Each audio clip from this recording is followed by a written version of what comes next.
Welcome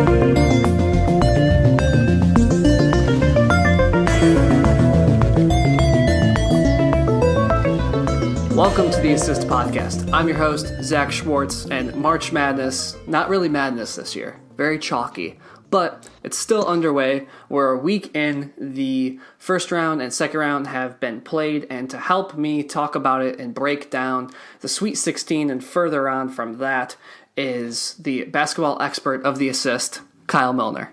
Kyle, how are you? I'm good, Zach. How are you? Not too bad. Did you enjoy your spring break? It was good. I went down to North Carolina for the week, and it was nice, 60 degrees. Went and toured my future picks in the national championship, North Carolina and Duke. Did you really? I didn't know that. Yeah, I did. Which school would you like better? I did not get to see the Coach K court. I see. But Duke had a nicer campus.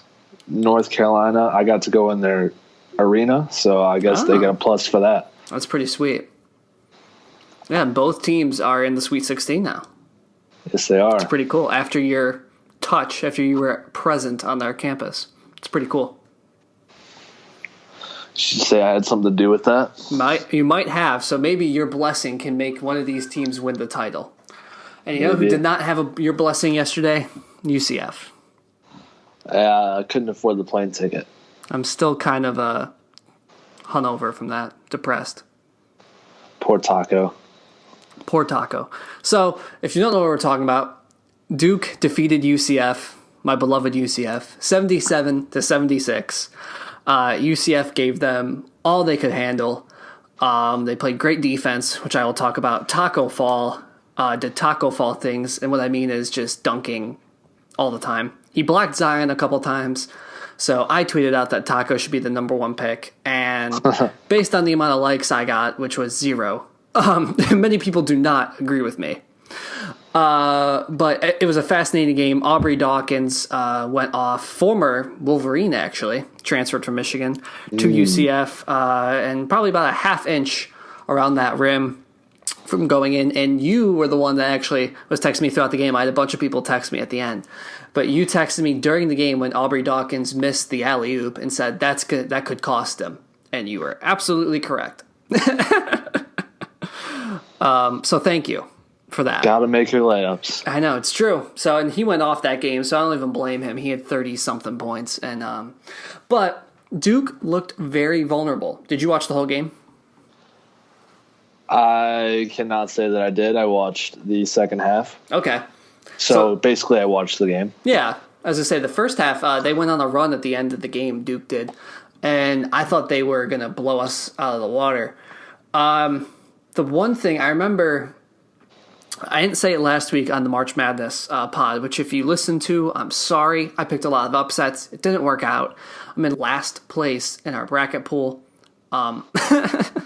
So a bit rough there. But I remember someone said something about Duke easily winning the national championship to me on my Instagram story when I posted something about the bracket.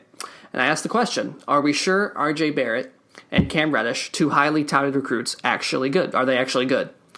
And this game kind of showed a bit of light into that because as I was watching, I noticed that Trey Jones also, the cap off Duke's foursome of freshmen, the point guard, that they were using Taco Fall basically. They called it a one-man zone on the broadcast, but it's basically they were using Taco to mark Trey Jones because Trey Jones can't shoot from 3, and he went 1 for 8 for 3-point land.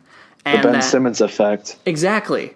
It's exactly what I thought. And Cam Reddish, they did kind of the same thing, and RJ Barrett, the same thing. The only one who can shoot threes on their team is kind of funny because it's Zion. He actually hits them at a decent rate. I think I saw before the tournament, Barrett takes maybe 6 threes a game and hits 33%. That's terrible.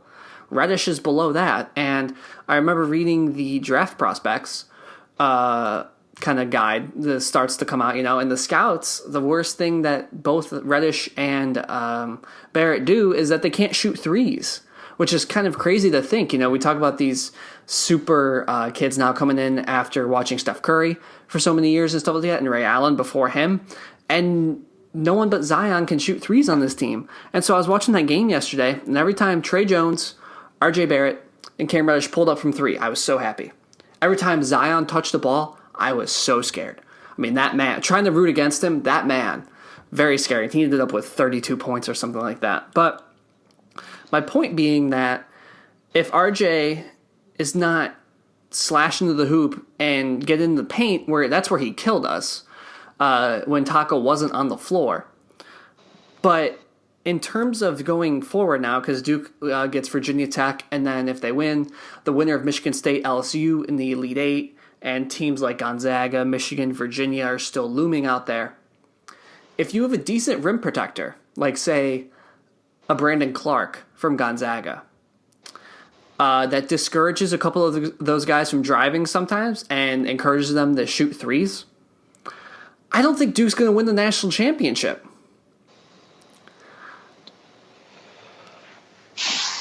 They can't shoot threes. Most of them can't, and whether or not that's their big issue, but right here, Johnny Dawkins in this game showed how you could beat them. UCF almost pulled it off. We didn't. But you can't tell me that Tom Izzo isn't looking at this, that Mark Few from Gonzaga isn't looking at this, John Beilein from Michigan isn't looking at this, or Tony Bennett from Virginia is like, that's interesting. They left Trey Jones with 10 feet of space, and he couldn't make a three. I'm just saying. It's true, and they're going to a game where they've already played this team before. Yes. But they just came off a game where they won by 1 point. It's true. And they're going into a game where they lost to the team that they're going to play next. Yes. Virginia Tech. So I think Duke's going to have a little bit of venom to push them over. There's going to be something they went and played UCF. Sorry to hurt your feelings, but they're not known for their basketball. Correct. This is fair. So Duke could have gone into that game with a lesser mentality than they should be going into this next game, where they're just angry. I mean, they were without Zion last time, but I mean, yeah, and they only lost by 5 without Zion. So right. We'll put it that way. A loss is a loss, but they're going to be coming back angry, and I think they win this game by at least 10. Yeah, I agree with you on that. I think they'll take care of Virginia Tech. I just think that I know, looking at our bracket pool, the assist bracket pool, more than half picked Duke to win the title.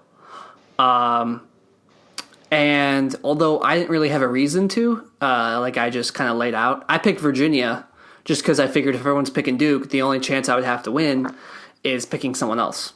And as my bracket sucks, that is true. That is the only way I could win, is if Virginia wins the national championship. So I think they'll beat Virginia Tech, which, of course, then we're talking about Elite Eight, which is not really anything to sneeze at in terms of a team's accomplishment. But this team was hyped up as the greatest thing before the season, of course. Could they run the table? Evidently, they did not. Could they do all these things in the ACC? Well, they missed Zion for a little bit, so they struggled. And now they come into the tournament as the number 1 overall seed. And, of course, just going off of that, a lot of times the number 1 overall seed doesn't win. So I just feel like one of these teams, whether it be Michigan State, Gonzaga, Michigan, Virginia, Tennessee, Kentucky, North Carolina, whatever, will take them out. I haven't looked into the fact, obviously this game just happened yesterday, I haven't looked into the fact of who would be best capable to knock them off. I know Michigan has a great defense this year, better than they usually do. Virginia always does. And they have they have the easiest matchup left. They're playing 12th seed Oregon in Sweet 16, and I don't think Tennessee's very good, which is the 2 seed in their region. So, and of course North Carolina's already beat them twice, granted without Zion. They lost Correct. When they had him. So I don't know necessarily who would do it. Of course, I'm going to stand by Virginia just because that's the team I picked before with Kyle Guy. I just think Kyle Guy. I think even though UCF didn't pull it off, they showed the roadmap to how you could beat Duke. Well, I mean, just looking at the path now, they would have to play if they'd make it to the Final Four, Yes. they either play Gonzaga or Michigan. That's what I would have picked. Mm-hmm. And Gonzaga's already beat them once, and they're known for their front court scoring. So I would say if anyone was to do it, it would be them.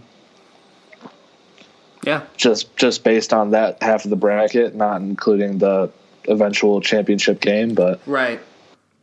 Yeah, I mean, Brandon Clark for Gonzaga, he's crazy. I know he had an ultra efficient game in their win over Baylor in the second round.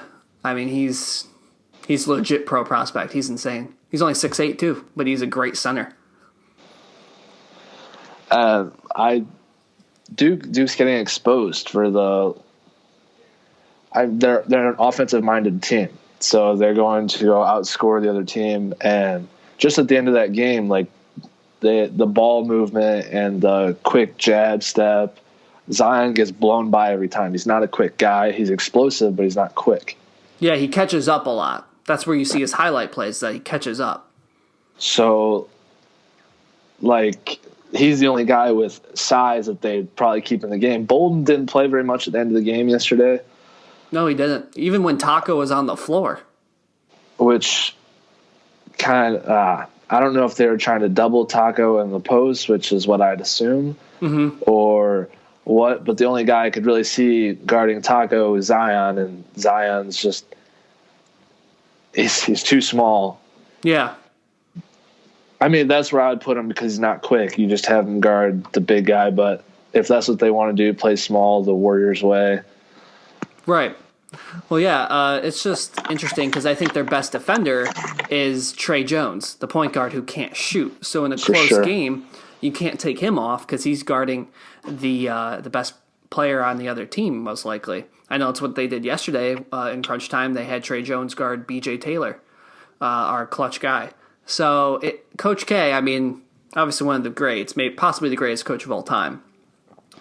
It's just hard when you have guys who can't shoot, but are also your best players. And of course, off the bench, it's not like they have any great bench guys because they went so hard recruiting Zion, RJ, and Cam Reddish. So I don't know. It'll be interesting. And of course, we spent, 10 minutes talking about Duke. It'll just be interesting to see what happens because I think the formula out there right now that everyone's watching film, and maybe Coach K comes up with some type of style, but at the end of the day, you can't teach guys to shoot over the course of this tournament.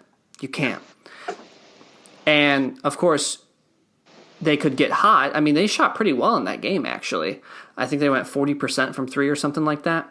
And you have the leading three-point shooter in NCAA history, McGee from Wofford, who just completely went 0 for 12 in their game against Kentucky. Those were some terrible shots, and he even missed an easy one. He just was off. Yeah, which is really disappointing because my big thing was Wofford over Kentucky, and same thing with UCF. Except I think Wofford's obviously better. They had it right there. They had it, and this Fletcher McGee goes 0 for 12. It's like if he makes 3, if he shoots 25%, which for him is terrible still. Because he shot, I think, at 44% during the season. That's still awful. But, like, if you just make a couple, they lost by 6. I mean, goodness gracious. That was frustrating to watch, too. But, of course, we're talking about a sport in which we're gambling on 19-year-olds and 18-year-olds to actually perform in front of thousands of people, which is unpredictable in itself. It's just kind of crazy. Yeah. But one overall trend I wanted to talk with you, other than those couple games. There's been a lot of blowouts this year, I feel like. Yeah, it's either you have it or you don't. It's just interesting because I feel like in the past, I mentioned at the top of the show, there hasn't been that much madness. We only have one double-digit seed in the Sweet 16, 12-seeded Oregon, who defeated Wisconsin, who I didn't think was great, and then 13-seed UC Irvine. Other than that, actually, other than Auburn beating Kansas in the 5-4 game, which they blew out Kansas pretty quickly, everyone else is chalk, 1, 2, 3s, and then 4s. It's pretty crazy. Usually does not happen. Yeah, that is crazy. So, of course, we had a close game LSU, scandal-ridden LSU. They don't have their coach, which is crazy. They beat Maryland by 2. That was the first game, I think, of the round. Game-winning layup by Tremont Waters. They get Michigan State in the next game. I would like the Spartans to advance. I would think. 1, that'd make my mom happy, and my aunt. And 2, I just think they're the better team. Also, did you see all this stuff with Tom Izzo coaching? How he got face-to-face with that kid and was screaming at him?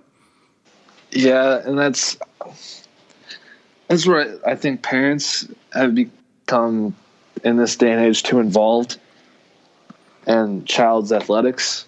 There's too much coddling going on. I don't think, and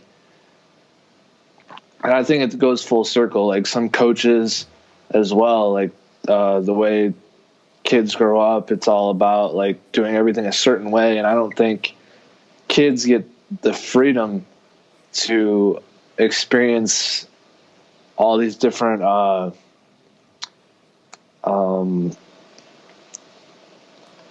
ideas, ways, thoughts, all these different ideas, diversity, and just being able to overcome that. I don't think kids experience that enough to where this should be okay.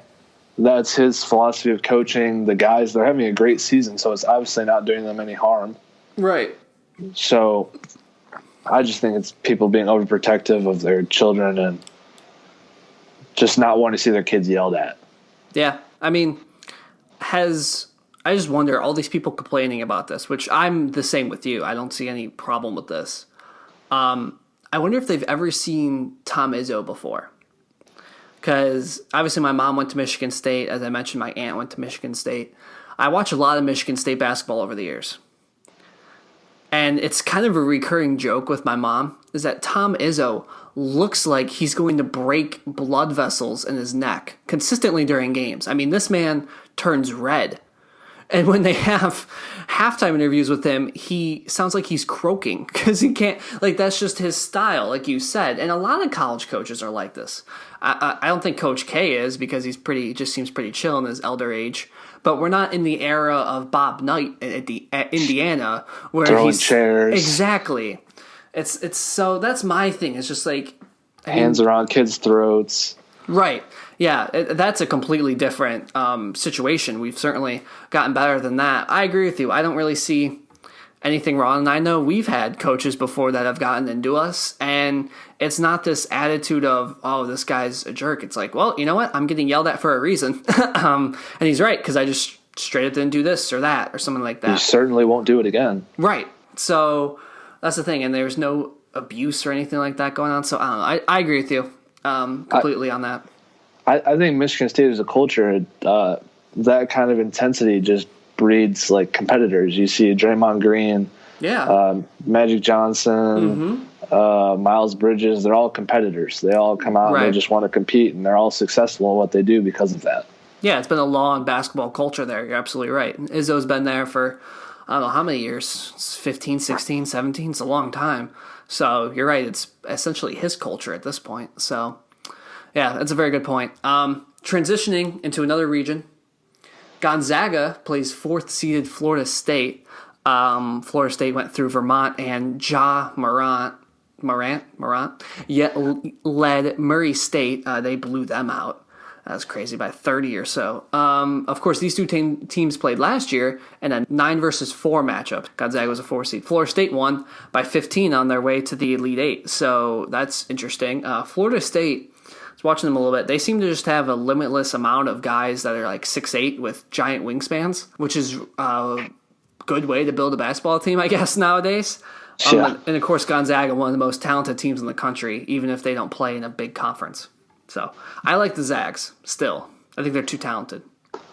But I can also see this going the other way because, as we said before, Gonzaga is known for their front court scoring. Mm-hmm.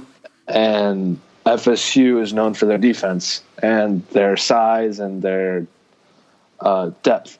Yeah. So I could see this going either way. FSU came off an upset in their conference tournament against Virginia, who's on the other side of the bracket.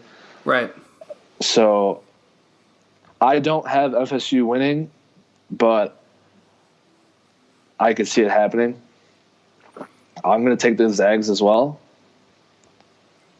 Yeah, to go on to the Elite Eight. I agree with you. It'll be interesting to see if Florida State's able to make enough shots. Because you're right, they're long, they're athletic, and I think Gonzaga star Brandon Clark will be really key. Because he's not big, but he plays fundamentally as a big, inside out, not the other way around like you see many of these guys playing nowadays. So if he's able to be efficient, get off shots like he did against Baylor inside the paint, I think Gonzaga will have their way.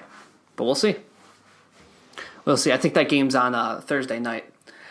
Michigan in the same region. The Wolverines play the Texas Tech Red Raiders, who crushed Buffalo.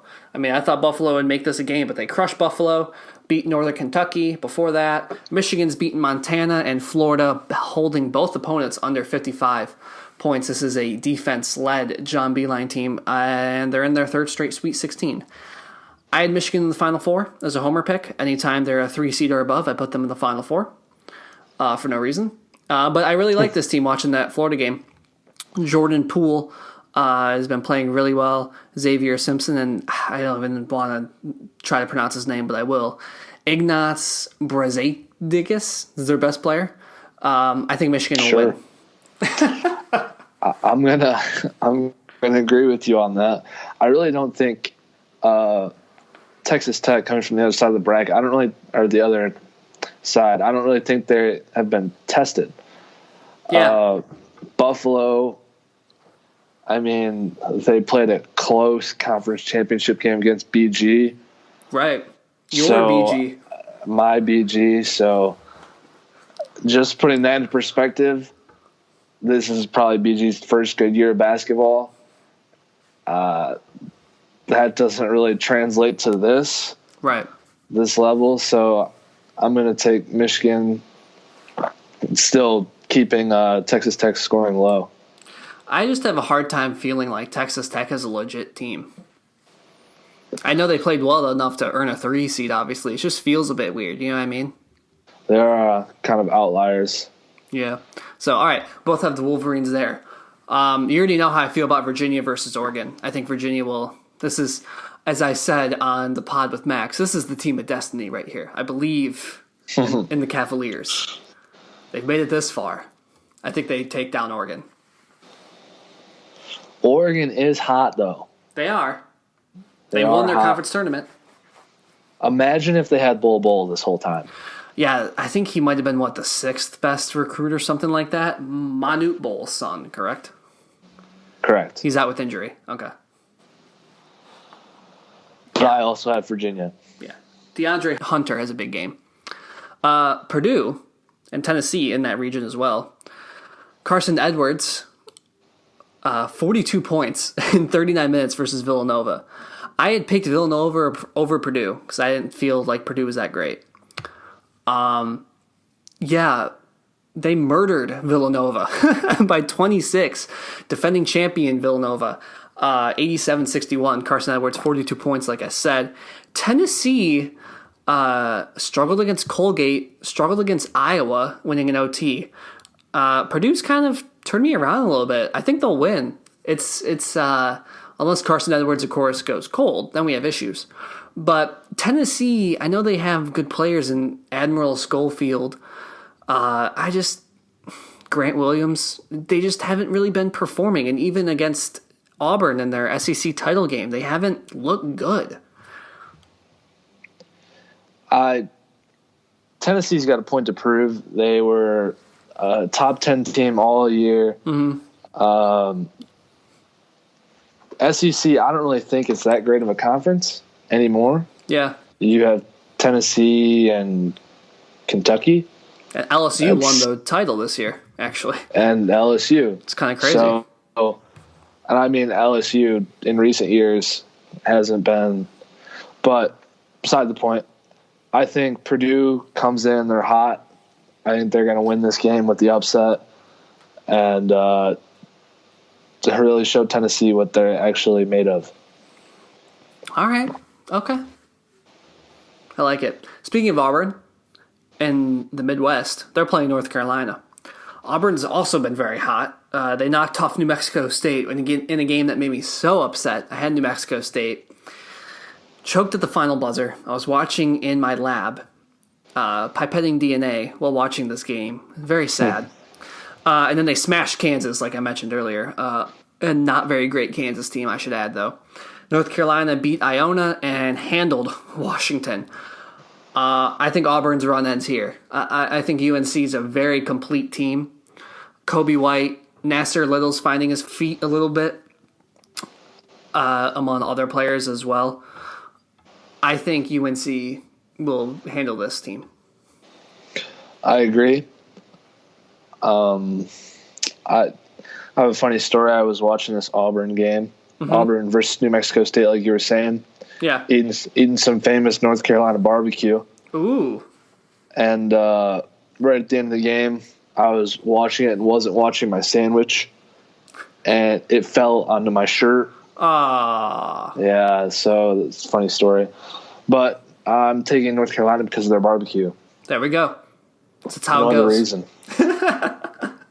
And then the final Sweet 16 game is Kentucky and Houston. I took Wofford to beat Kentucky. I was very sad when they did not. Houston plays in the American with UCF, same conference. They beat Georgia State and Ohio State. I don't really trust Houston. And I don't know, do we know if PJ Washington's going to be back? He was out the first two games. That is the it factor. We're going to type it into Google here while you talk. As of right now, I do not think they know.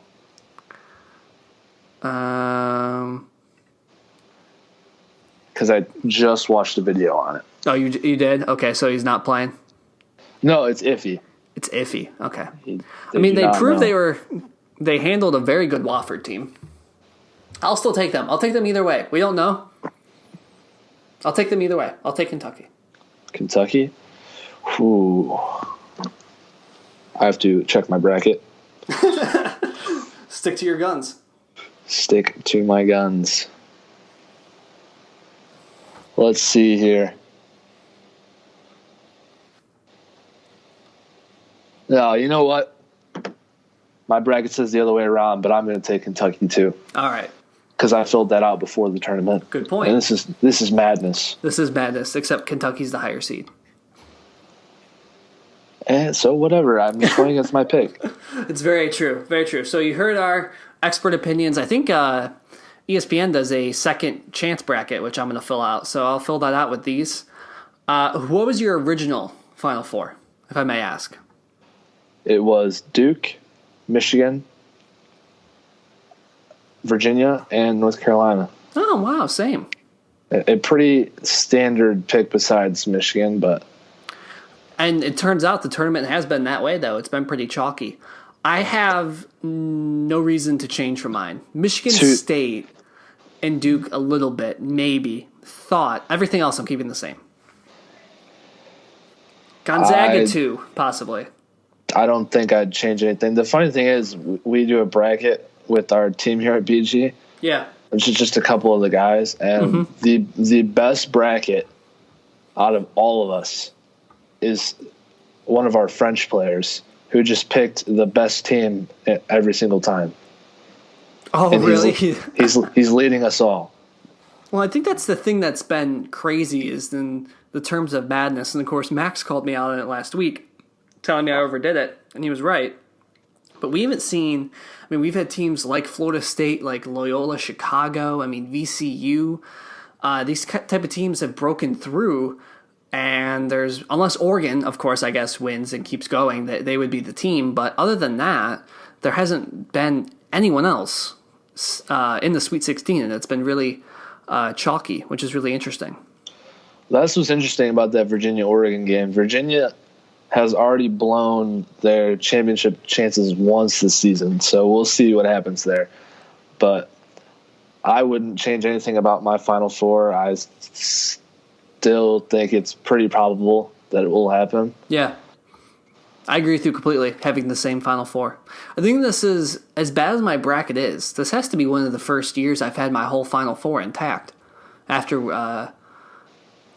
week one. I remember there was one year I had Missouri as my national championship, and then they lost to Norfolk State, a 15 seed.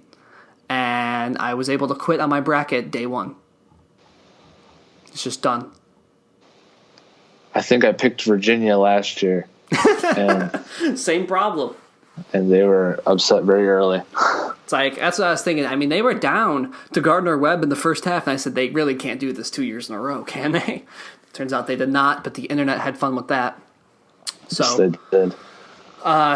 Who'd you have your national championship originally? I had the greatest rivalry in college basketball, Duke versus North Carolina. And still going to stick with it? I'm still going to stick with it. North Carolina scares me a bit. I'll stick with my Virginia. I'll have Michigan beating Duke because why not? One of my two teams has to beat them. Right?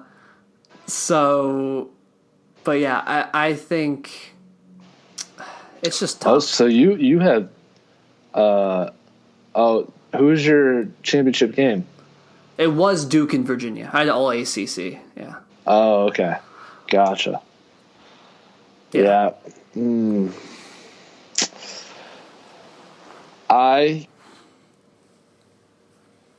is your champion is Virginia? Yep. I'll stick with them for now. When we come back next week, I might have to change that. If Tennessee I like that pick, not just because of my boy Kyle Guy. Ty Jerome. And DeAndre Hunter. They have legit NBA talent. RJ Barrett. He's going to be an all-star. Who said that? Coach K. I don't know about that. He's going to be an all-star in the NBA. I don't know about Coach that. K. Can't be an all-star if you can't shoot threes.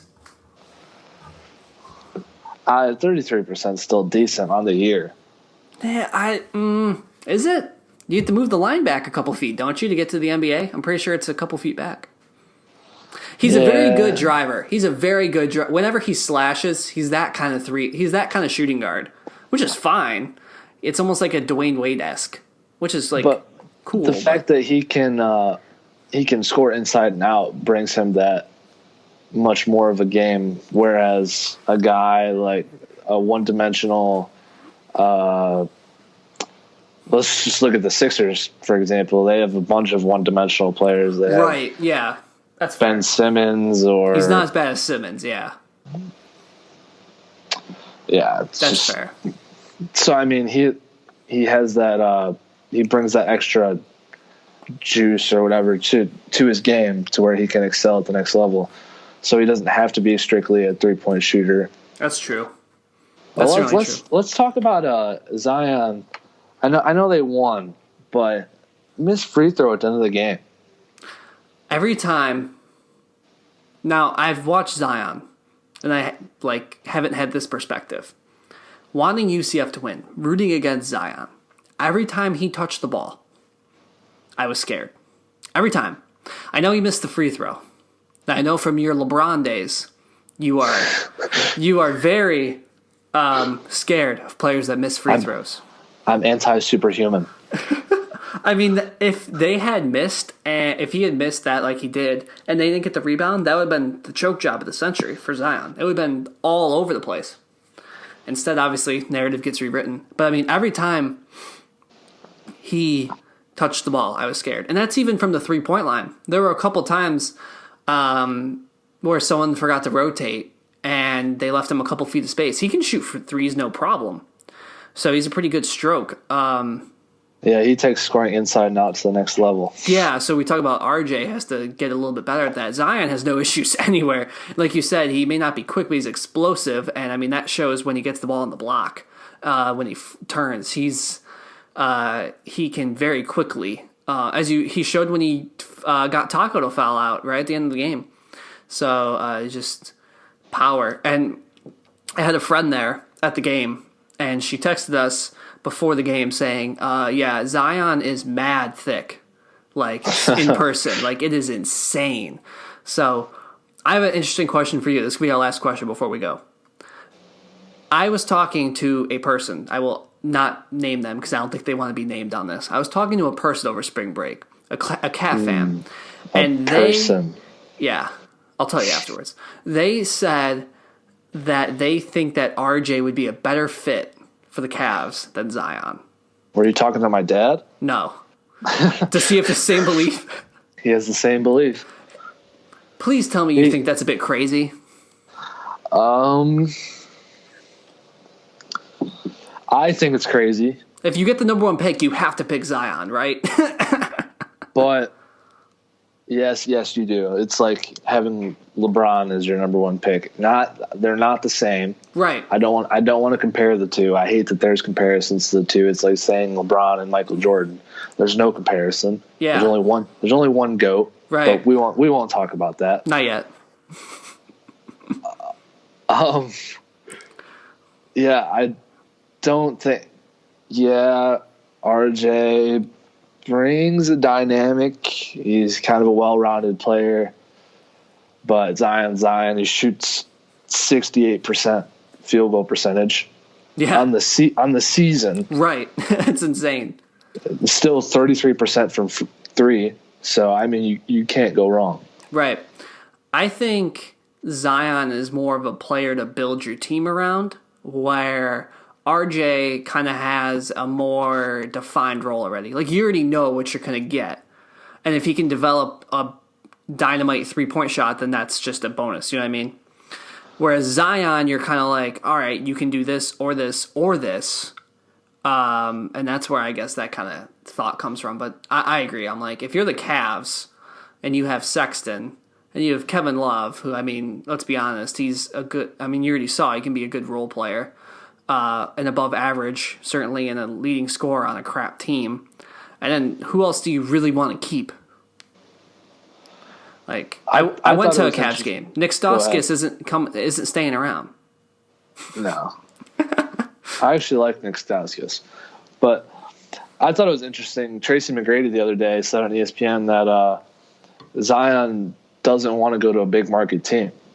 So New York. He doesn't want to go to New York, basically, is what he's saying. I mean, I guess. But I could... And it's kind of weird how the NBA this season is working with all the teams on the lower end of the standings. They all pretty much have the same percentage chance of getting the number 1 pick. Yeah, the bottom 3 have the same exact percent. You're right. They flattened it a little bit. They're all sitting around 13, 14% chance. Right. So, which was supposed to alleviate tanking, and it just made the Knicks want to tank harder. Yeah. So, because the Knicks have the worst record. Are the Cavs second worst? I'll pull it up real quick. They're third. And the Suns are second? God, if the Suns get Zion, they do not deserve that at all. How many years have they been in the lottery? You can say that about the Cavs before we got LeBron back, so. Yeah, they don't deserve him either. Wait, hold on.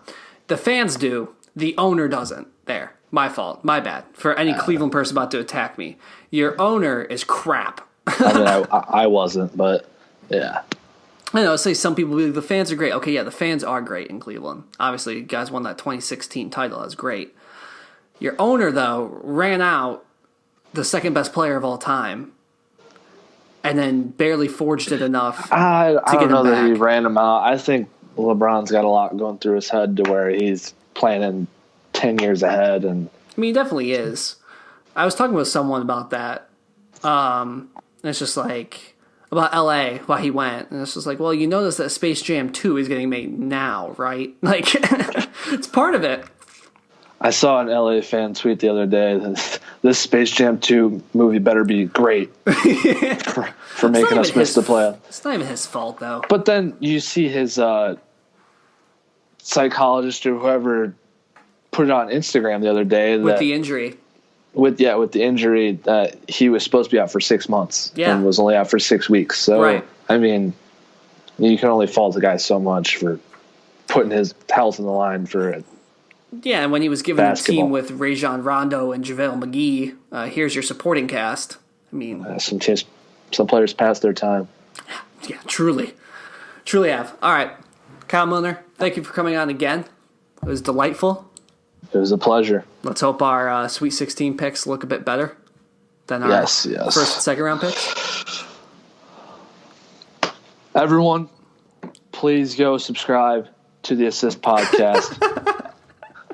The greatest podcast on anywhere. Get it on all platforms. I don't know what platforms this is on, but get it everywhere. Love this guy. Zach's the best. You're too kind. Your check will be in the mail. Sick. I need money. I'm a broke college student. I'm still single, by the way. You gonna give out your Instagram or no? You did that once and we blocked it out. Exclusively Millie. Exclusively _Millie. There we go. Okay. Yeah, plugged one with 16 followers. Yes, there you go. All right. Take care, man. See ya.